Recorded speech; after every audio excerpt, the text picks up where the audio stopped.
Update করতে।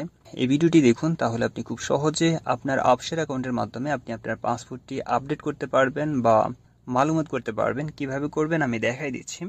Passport মালুমাত করার জন্য সর্বপ্রথম আপনি যে পুরাতন পাসপোর্টটি আছে ওটা রিনিউ করে নতুন একটা পাসপোর্ট নেবেন। তো নতুন পাসপোর্টটি অবশ্যই আপনার জাভা সার্ভারে অনলাইন করা নাই, এজন্য আপনার পাসপোর্টের একটা সুন্দর করে ছবি তুলে রাখবেন, যেখানে সমস্ত ডিটেলস খুব ভালোভাবে দেখা যায়।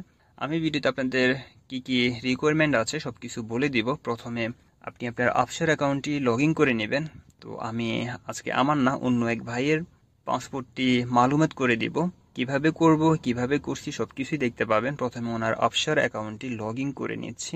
লগ ইন করার পর এটা হচ্ছে ফ্রন্ট পেজ, আপশেয়ার অ্যাকাউন্টের ফ্রন্ট পেজ। এটা সবাই জানেন, এটা হচ্ছে হোম পেজ।